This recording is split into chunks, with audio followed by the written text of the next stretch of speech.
Hello everyone, my name is Sequoia Burleson Ross. I have a content area focus in biology. In fact, I got my bachelor's degree in biology from CSU Chico and my master's degree in biology with a focus of education specifically for adult learners from Grand Canyon University. Enough about me though, the point of this video is to discuss communication. Not only strategies for effective communication, but some frequent challenges that students may encounter, as well as strategies to help de-escalate situations, and why is all of this important? It may seem like common sense, but trust me, it's not. So for strategies to foster effective communication, I would like for my first promise to be that we'll start off the semester and school year with some icebreakers, and majority of classes with such. Maybe there'll be personal questionnaires or fun online quizzes with polls at the end, or it will be a game, some sort of way to not only foster those personal connections between you and your peers, but also so I can get to know you all a little bit better as individuals and respect you all as the adults that you are. Another second promise that I'd like to make for you guys is the fact that we will have lots of discussions within the classroom. I think it is important not only for you guys to be able to express your opinion freely, but also to feel like you're heard and understood by not just me, but your fellow peers.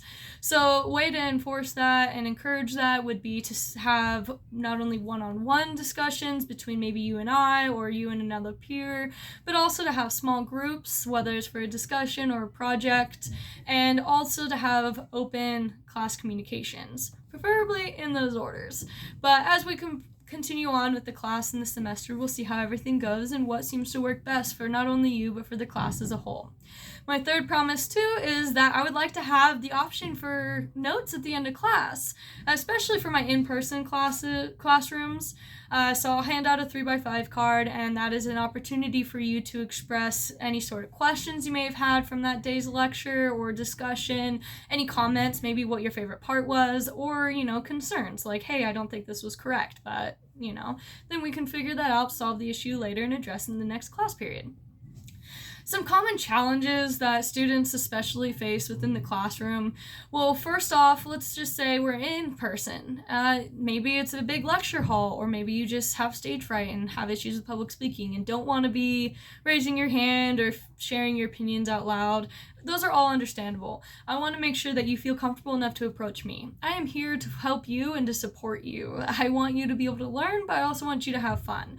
So with my promises, I will have office hours. I also will have multiple forms that you can contact me at, whether it's a phone or email or even a Zoom appointment. All of these are available. And if we're in an online classroom setting, not only would I want to have a lot of discussion boards and posts, but also a discussion board or post or opportunity for a virtual classroom chat, somewhere where you guys can not only get to know each other, but again, freely express those questions, concerns, or comments on anything. And then also, for de-escalating situations, I think it is very important to know how to effectively communicate, but also how to handle our emotions. We are human, we're going to have emotional reactions. It's all totally normal and natural. There's an excellent video on de-escalating an argument where it discusses 4 main topics and 4 main steps. Those 4 steps are first, to breathe. It is important to take that deep breath, to kind of regain, perspective on the situation and where you're coming from. And then second is to listen. Understand where they're coming from, hear their side out. Sometimes people just want to vent, that's totally fine. Sometimes there is a situation and they're bringing up the issue to you to address it to you personally. Again, this could be a situation between you and I, a situation between fellow peers. It's all understandable.